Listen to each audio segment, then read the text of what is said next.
Hi guys, Ken from Coffs Harbour, just doing a short video mainly to tell you is that we're going for another 7-day ride tomorrow.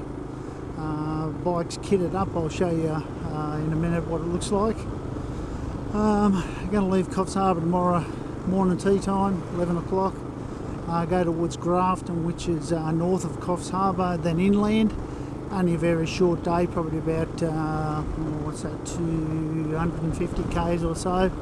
Spend the night on the old Glen Innes Road, and then on Thursday we'll go to Nindy Gully, which is just south of St George out west, and then from there we're not sure if we're going to go out west or go downwards. Anyway, so we'll just go out here. I'll get off the bike and I'll do a video.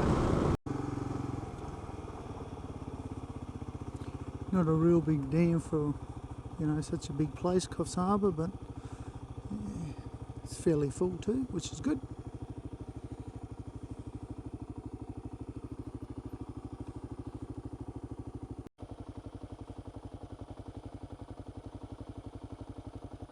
Guys, Ken from Coffs Harbour, just a bit of an update here on the bike and how it looks just before our next trip out west, leaving tomorrow, going out to the Nindy Gully pig races. Bike's been performing fairly well with all the mods on it.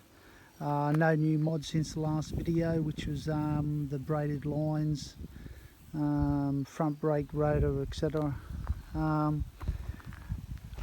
Yeah, nothing more I can say really, other than 7-day trip should be a good one. All the gears packed on the back there as normal. That dry rider bag there, I think I've spoke about it before. It's fairly good. It hugs the seat and you can put a little bit extra stuff in down the side there, which is really good. So I've got me most of my camping gear in there. I've got my round tent on the top just there.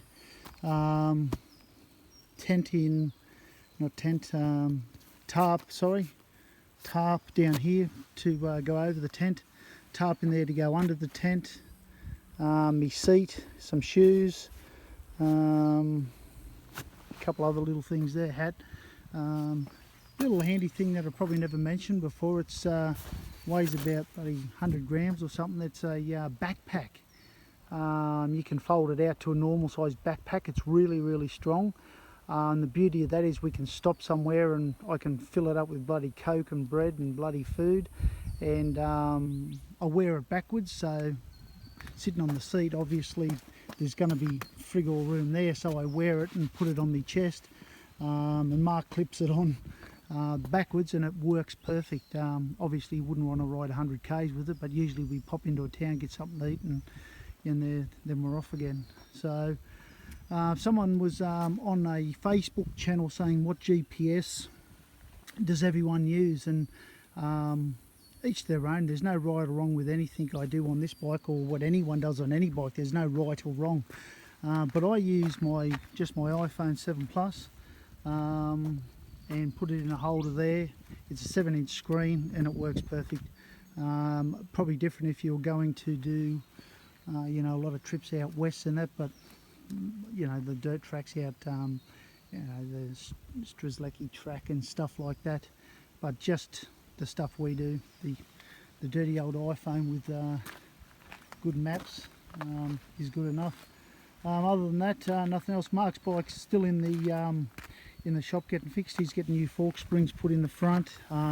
Same as me, he's putting Lucas waterless coolant in the radiator. And what else is getting done? I think that's just about it. So anyway guys, any comments, any questions, I'm more than happy to answer them.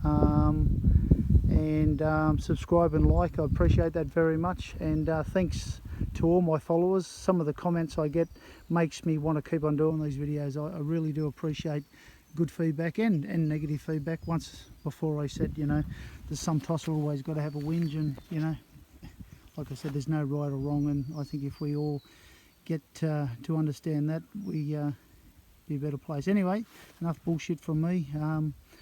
I will speak to yous or see yous again in a week or so when I get back from my next trip. Hopefully it'll be a good one, and yeah. Be safe.